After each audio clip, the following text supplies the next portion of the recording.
A variável C, ela fica um pouco mais baixa que a reta azul. E quanto maior se faz esta diferença, mais baixa permanece a curva de acumulação.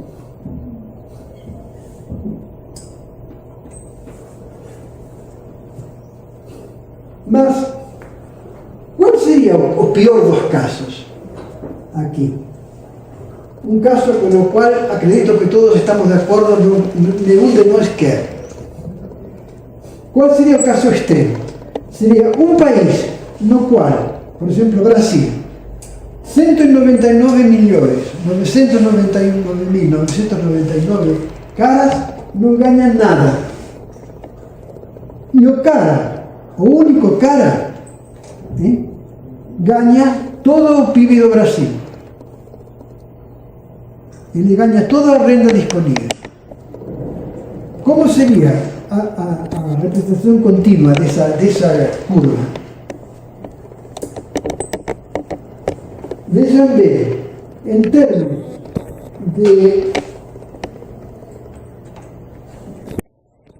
desta representação, seria assim. Todos ganham zero. E este cara ganha todo o PIB. Na verdade, isto seria PIB multiplicado por la delta de Dirac.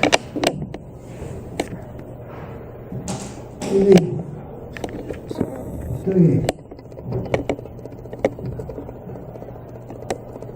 E isto aqui tem esta forma.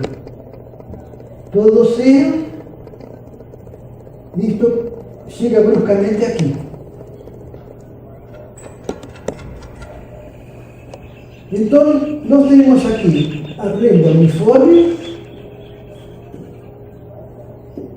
e a pior renda possível, a renda menos uniforme.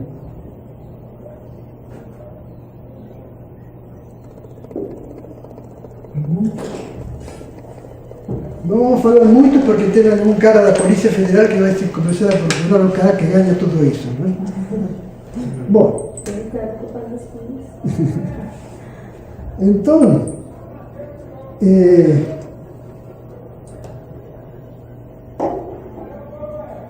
o que fez Gini foi observar o seguinte: desde um ponto de vista da igualdade de renda, a melhor renda é a renda uniforme e a pior renda é a renda desse cara único. Então, se eu pudesse comparar a área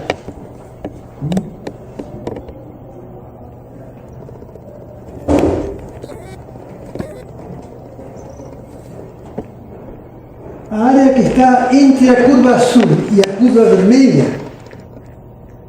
essa área que está aí sobrando, por assim falar, entre a curva vermelha e a curva azul, com a curva total do triângulo azul, teria um valor que valeria quanto? Valeria 0 para o caso igualitário e 1 para o caso da pior renda. Então, desde esse ponto de vista, quanto mais próximo a 0 é esse número, que se chama número de Gini, mais igualitária é a distribuição de renda. E quanto mais próximo a 1, pior é.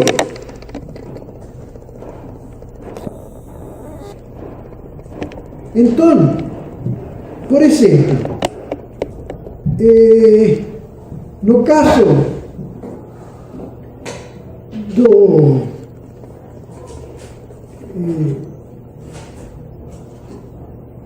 da China, por exemplo, no caso da China, esse número é alguma coisa em torno de 0,7, não me lembro exatamente o valor. E no caso do Brasil é um valor próximo a 0,5. Conclusão: a renda está melhor distribuída no Brasil que na China. Grande surpresa, porque evidentemente todo mundo pensa que a China é o país comunista por excelência. Mas vocês veem que, na verdade, a situação na China dista muito de ter uma situação de renda igual. Ao ponto, por exemplo, de que China é o país que tem maior número de bilionários no mundo. Tá? Se não me engano, há mais bilionários na China que todos os bilionários que estão fora do resto do mundo. Em dólares, né? O sea, gente que tem uma fortuna maior de $1 bilhão. O seja, de 1.000 milhões de dólares.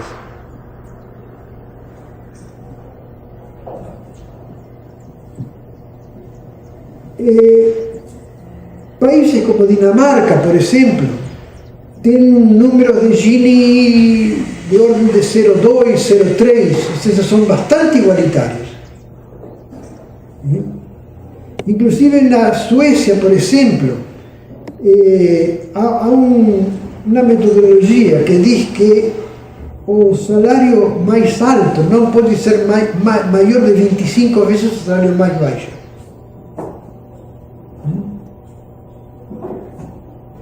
Por exemplo, aqui nós tivemos o caso do Elke Batista, que ganhou alguma coisa em um ano, aumentou sua fortuna em mais de 20 bilhões de dólares.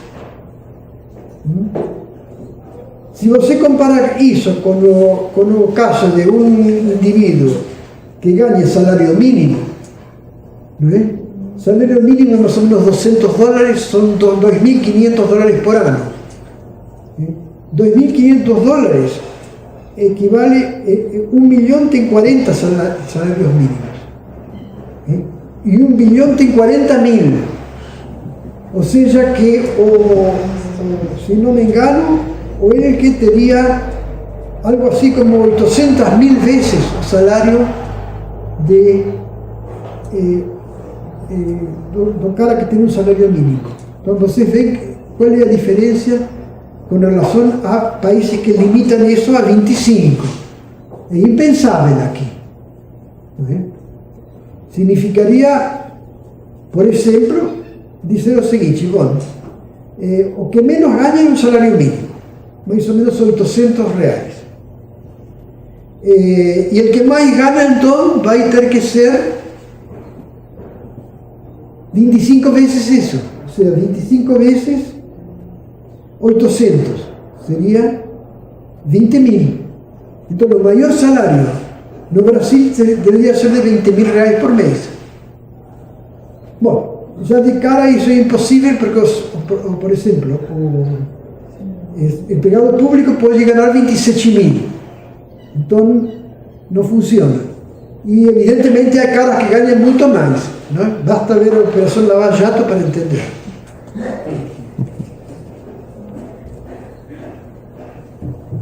Então, qual é a ideia agora?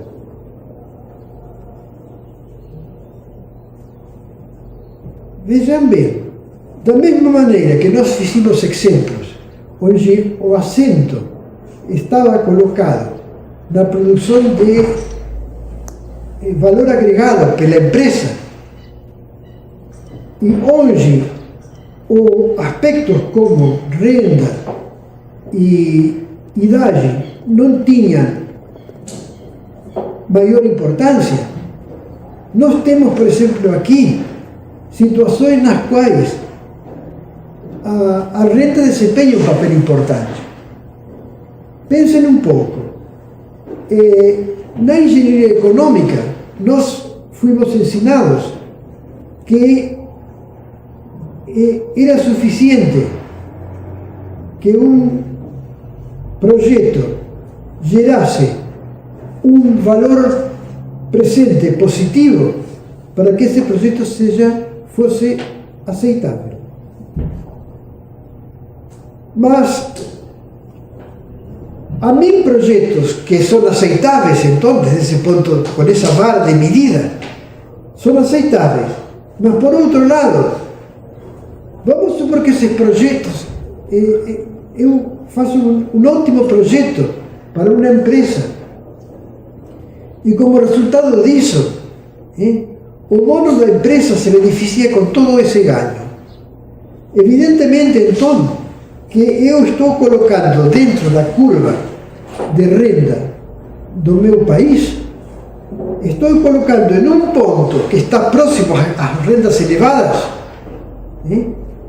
um aumento violento, que é o resultado do projeto. Está claro, então, que desde o ponto de vista dessa curva, é só que vocês pensem como seria. Eu tenho uma curva que, por exemplo, está nesta forma, com esta convexidade. Quanto mais convexa, pior. Agora eu coloco um ponto no qual a parte superior da curva fica muito elevada. O que acontece com a reta, a área que está entre a convexidade e a reta? Aumentou muito. Então nós chegamos à conclusão de que projetos que concentram o resultado desse projeto em poucas pessoas de alta renda são projetos que pioram o número de Gini e, consequentemente, deveriam ser considerados não inaceitáveis, simplesmente nocivos para a sociedade. Mas isso só é possível se eu consigo justamente medir a distribuição de renda por um número e então falar o seguinte: olha, eu já não quero usar o valor presente líquido como uma medida da bondade, do mérito do projeto. Eu vou usar o número de Gini. Vou calcular o número de Gini antes e depois da instalação do projeto. Se o número piorou, o projeto deve ser desechado. E se melhorou, o projeto deve ser incluído. Vocês veem que projetos que eram bons em um sentido são completamente ruins no outro, ou seja, não há a mínima correlação entre o efeito de um projeto sobre o número de Gini que o efeito de um projeto sobre seu valor presente, líquido. Tá? Então, esse é um problema sério. E, justamente, o número de Gini é o primeiro intento sério de convertir a distribuição de renda em um número, ou seja, poder dizer, olha, um projeto aumenta um número ou diminui um número e com essa simples conta eu posso definir a conveniência ou inconveniência de um projeto. É tão simples como o caso do valor presente líquido. E é fundamental, porque se eu falasse para a gente, olha, a partir de hoje, vocês, em vez de, vamos supor, em uma empresa, senhores engenheiros da empresa, a partir de agora, para analisar se os projetos são viáveis ou não, você tem que pegar esta curva do IBGE, que é a distribuição de renda no Brasil, e ver como ela mudou, e me dizer se essa mudança é positiva ou negativa, e a partir de aí, analisar a bondade do projeto. É muito provável que os engenheiros da empresa fossem embora, porque nenhum salário no mundo compensa a complicação mental de uma pessoa para pensar nesses termos. Mas no momento em que um senhor italiano chamado Gini me permitiu convertir a distribuição de renda em um número como equivalente, por exemplo, ao caso de que o VPL também, valor presente líquido, também é um número. Então, comparar números com números é tão fácil em um caso como em outro. E a mudança de enfoque, de análise de projetos, conserva a mesma complicação, mas ganha no sentido de que o número de Gini é um parâmetro que mide o valor social de uma distribuição. Ou seja, a melhora do número de Gini produzida por um projeto é uma medida correta do valor social do projeto. Não do valor para uma pessoa, do valor para uma empresa, sino de sua capacidade de beneficiar a muitos indivíduos através da igualação da renda, da melhor distribuição de renda. Tá? Então, essa é a ideia fundamental. Agora, Com relação, por exemplo, à idade, esse é outro aspecto que eu gostaria de concluir minha aula falando um pouco sobre a idade. Qual seria a ideia, a importância da idade dentro da economia? Olha, se nós pensarmos um pouco, vamos a chegar ao sentido seguinte.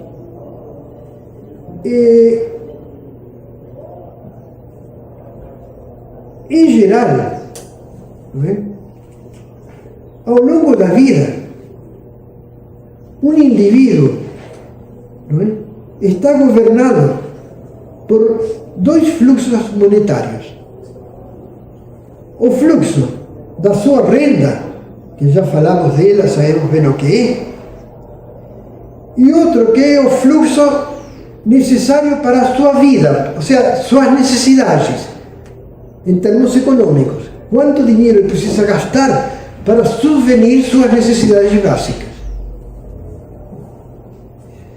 E se vocês analisam um pouco, vão a entender o seguinte: olha, o ideal seria que o fluxo da renda fosse sempre igual, ou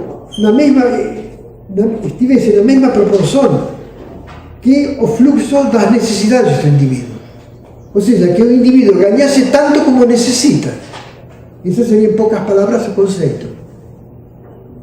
Então, se um indivíduo entre 0 e 90 anos sempre está ganhando salário mínimo e sempre está precisando de um salário mínimo para comer, ir ao cinema, etc, etc, maravilha para o cara. Nenhum grande problema. Mas nós sabemos perfeitamente que esse não é o caso. Ou seja, há o que se chama uma desincronização entre o fluxo de renda e o fluxo das necessidades dos indivíduos. Porque o fluxo das necessidades tende a aumentar, especialmente na última fase da idade. Por exemplo, um indivíduo que tem 80 anos tem necessidades de saúde muito maiores que um indivíduo de 30. Então, esse indivíduo precisa mais. Mas, por outro lado, todos sabemos que um indivíduo de 90 anos, esqueçam da aposentadoria, pensem em um país que não tem aposentadoria, coitado, que consegue ganhar? Convencer alguém que ele consegue trabalhar ao par de um cara de 40 anos, se consegue, maravilha, mas o mais provável é que ele tenha que ganhar um quarto do que ganha um cara de 40 anos. Porque o dono do negócio vai falar: meu amigo, com sua idade você não pode levar estas coisas para as prateleiras, não pode levar este carrinho para aquele lado, não pode fazer isto, isto e isto. Então, conclusão, há uma desincronização fundamental entre o que um indivíduo precisa ganhar e o que um indivíduo consegue produzir, que se agudiza evidentemente nas postremerias de sua vida, porque ele é cada vez menos capaz de produzir e precisa cada vez mais de uma alimentação especial, de medicamentos, de consultas médicas, etc. Sem preocupar-se de suas necessidades culturais, etc, etc, de diversão. Não vamos entrar nesse ramo. Bom, então, como se resolve isso? Bom, evidentemente que para isso está a engenharia financeira, está nas finanças. Os indivíduos ou poupam uma parte do que ganham e guardam para as épocas ruins, ou aportam para um sistema de, seja obrigatório ou não obrigatório, de aposentadoria para sua velhice. Mas aí se apresentam problemas fundamentais. Por exemplo, ¿Cuántas pessoas están en idade produtiva? No Brasil, por exemplo. ¿Cuántas pessoas estão na velhice? Quanto ganha em promédio uma pessoa em função da idade? Porque isso é necessário. Entre outras coisas, por exemplo, para garantir o equilíbrio entre as contribuições de previdência, não é? Das pessoas que trabalham com a aposentadoria que recebem as pessoas que não trabalham. Por exemplo, para um valor médio de salário dado e para um valor médio de aposentadoria dado, o que define o fiel da balança é a proporção entre pessoas, por exemplo, com mais de 60 anos e pessoas entre 14 e 60. Porque pessoas entre 14 e 60 são a população ativa, ou seja, a que pode trabalhar, e a que está de 60 para adelante, ou 65, é a pessoa que teoricamente não trabalharia mais e receberia aposentadoria. Certo? Então, quantas pessoas entre 14 e 60 anos há no Brasil? Quantas pessoas de mais de 60 anos há no Brasil? Qual é a tendência futura? Será que vai aumentar o número de pessoas entre 14 e 60?